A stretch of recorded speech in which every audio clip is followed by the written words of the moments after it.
আমার সঙ্গে আর কোনো সম্পর্ক রেখো, সম্পর্ক রেখো। তুমি যার সঙ্গে আমার বিয়ে ঠিক করবে আমি তার সঙ্গে বিয়ে করবো, তার সঙ্গে বিয়ে করবো, তার সঙ্গে বিয়ে করবো। দেবা, তুই মা পুষ্প মাসির কথা শুনিস না। তুই তুই ঝিলিকের সাথে একবার আলাদা করে কথা বল না।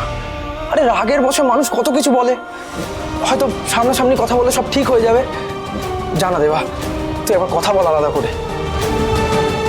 হ্যাঁ দেবাদা, তুমি ঝিলিক দিদির সাথে কথা বললেই সব ঠিক হয়ে যাবে। না,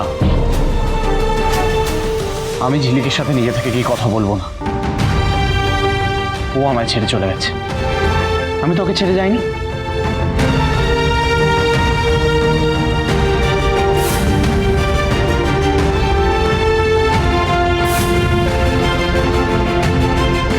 আসুন আসুন আসুন আসুন।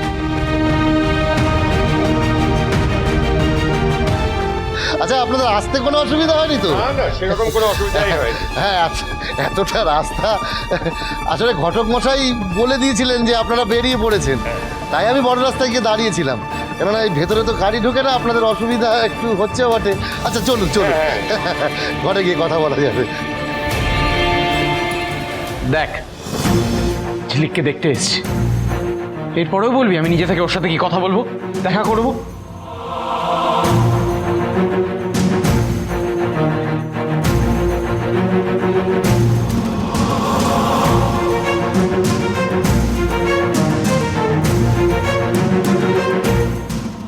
দেবাদা, কাজ পরে করবে, আগে খেয়ে নাও।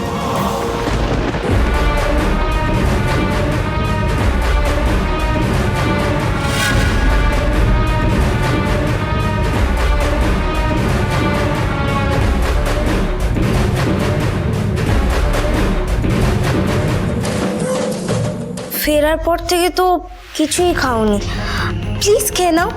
আমি এটা তোমার জন্য নিজের হাতে বানিয়েছি। এই, তুই এখন যা তো, দেখছিস না ওর মন ভালো নেই, খাবারটা রেখে যা, ওর কাজ হয়ে গেলে তারপরে খেয়ে নেবে, যা। ও মা, মন ভালো নেই কেন? বিয়ের কথা তো মিটে গেছে, এখন তো আরো মন ভালো রাখতে হবে। আর পল্টুদা, এটা আমাদের স্বামী স্ত্রীর ব্যাপার, তুমি এর মধ্যে ঢুকো না।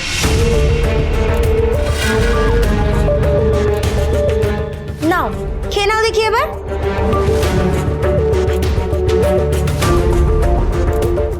আমরাও কিছু খাইনি, আমাদেরও খিদে পেয়েছে, আমাদেরও খিদে দে। যা তো এখান থেকে। এটা আমি শুধুমাত্র দেবাদার জন্যই বানিয়েছি, তোদের জন্য না। দুই শালিক, সোম থেকে রবি প্রতিদিন বিকেল 5:30টায় স্টার জলসায় ও ডিজনি প্লাস হটস্টারে।